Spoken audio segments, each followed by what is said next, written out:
sign, Capricorn, Taurus, and Virgo, kumusta po kayo guys? Okay, so Earth sign, maraming salamat po sa walang sawang pagsubaybay sa ating mga reading.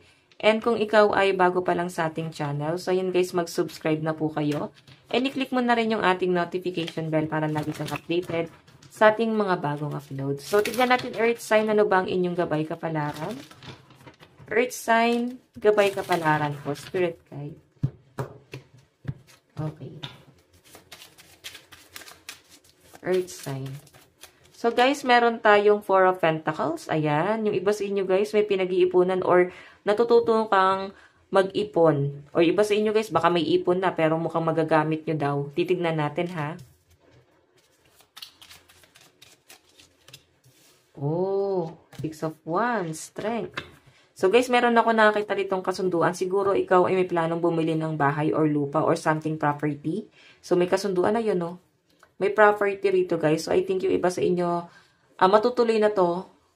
Kung ngayong taon, ng taong 2024, nagpaplano na kayo, at matagal nyo guys pinag-ipunan to, Earth sign, so ayan, mabibili mo na. O iba sa inyo guys, pwedeng gadget, pwede nag-ipon ka kasi gusto mo palang bumili ng cellphone, laptop, or kung ano man guys yung gusto mo mabili. Pwedeng personal lang guys, no? Hindi naman luho. Pwedeng gusto mo lang mabili para sa family mo, grocery, pangangailangan sa bahay, bagong gamit sa bahay. So, ayan, guys, mabibili mo siya, no? Okay? So, hindi ko naman guys nakikita rin na para bang ngayong araw, no? Parang, hindi matatapos tong buwan na to, mabibili mo yung bagay na gusto mo. Matagal mo na guys pinapangarap. Okay? Yung iba sa inyo guys, sobrang, nag-ipon ka talaga, sobrang tinipid mo yung sarili mo, maipon lang tong amount na to. Okay? Ayan o, para siyang nasa loob ng ano, hindi ko alam ano tawag dito. Okay? Bolt ba to? Yes. Parang bolt to. O iba sa inyo guys, baka nag-ipon kayo kasi meron kang gustong puntahan na lugar, gusto mo palang magbiyahe, or pwedeng gusto mong kasama yung family mo. So, ito guys, kasunduan. Nakikita ko naman dito may kasunduan. Ayan. Basta meron ka mabibili sa sarili mo eh. Six of Wands. So, maraming taong nakasupport sa'yo. Mabili mo lang yung bagay na yan. As in, siguro guys, matutuwa ka naman dito. Kasi para naman to guys, hindi lang siguro guys sa pangangailangan mo, kundi pangangailangan din ng family. So, kung ano man to guys, mabibili mo, malaking tulong to sa inyo. Pwedeng sasakyan, ganyan. Or pwedeng meron ka marireceive na gift galing sa isang tao. Hindi mo ina-expect. Medyo pricey to guys. Okay, tignan pa natin Earth sign. Earth sign.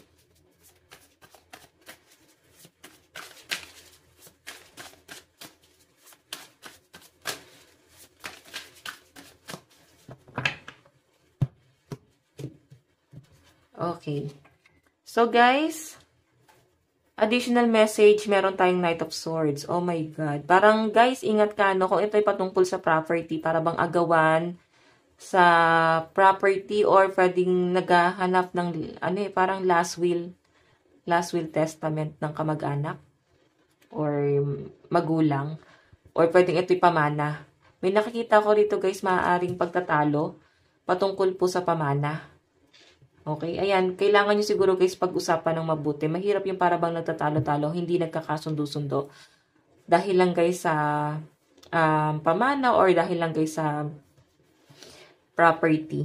Okay? Ayan, kailangan guys pag-usapan kasi may nagagalit dito. Tignan pa natin guys, meron tayong the devil. So, ayan, ang toxic guys. So, medyo ano to guys, siguro sa inyo guys ibinigay yung last will testament. Okay, ikaw yung para bang mamamahala doon. Ganun kasi guys yung nakita kong energy.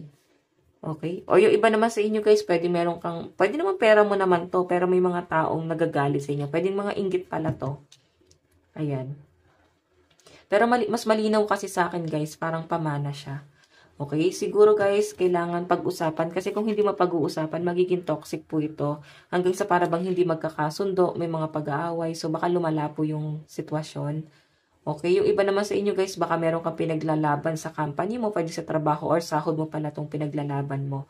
So, ayan, 'di ba? Deserve mo naman 'yung sahod mo naman pala yung pinaglalaban mo or pwedeng gamit.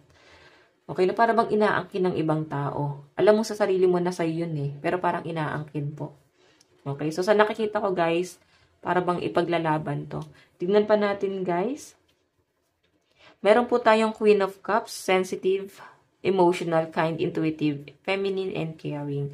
Yung iba sa inyo, guys, malawak ang pangunawa mo sa mga bagay-bagay. So, I think, naunawaan mo din yung mga taong nagagalit na to. Okay? Pero guys, hanggang kailan ka magpapasensya? Okay? Ikaw tong para bang sergeant at arms. Ikaw yung alam mo yun, para bang magkakasundo-sundo, para magbuklod ulit. Or pwedeng matagal na guys pala tong pagtatalo na to.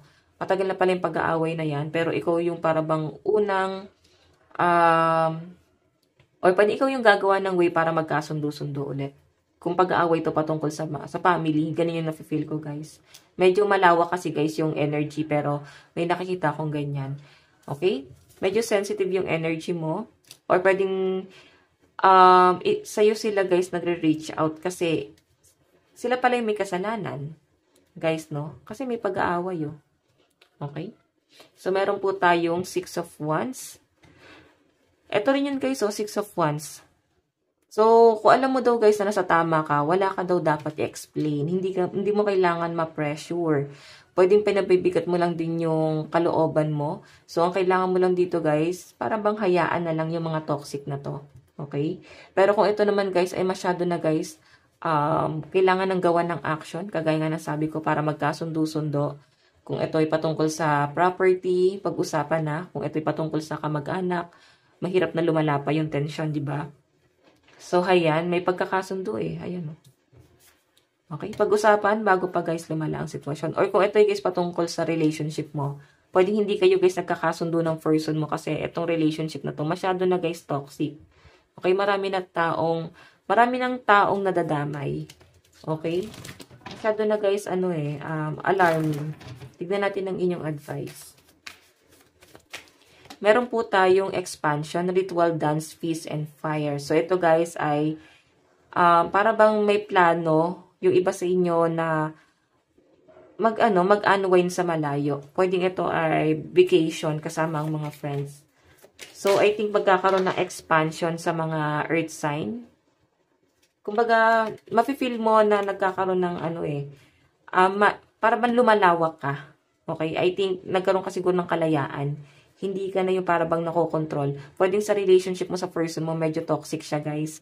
And na-feel mo na na-control ka niya. Para bang lumiit yung mundo mo. Ngayon guys, nagkakaroon ng expansion sa buhay mo. Okay? Tingnan pa natin. Meron po tayong loyalty. So, yung iba sa inyo guys, alam mo yung sense of responsibility mo sa sa relationship. Kumbaga, alam mo yung tungkulin mo pag nandun ka sa isang relasyon. Okay? So, I think wala sa'yo ang problema. Nandun sa person mo. Okay, so guys, ang lucky number mo is 25 and 44. Ito lang po ang inyong reading. Hanggang sa muli. God bless and love you all. Thank you.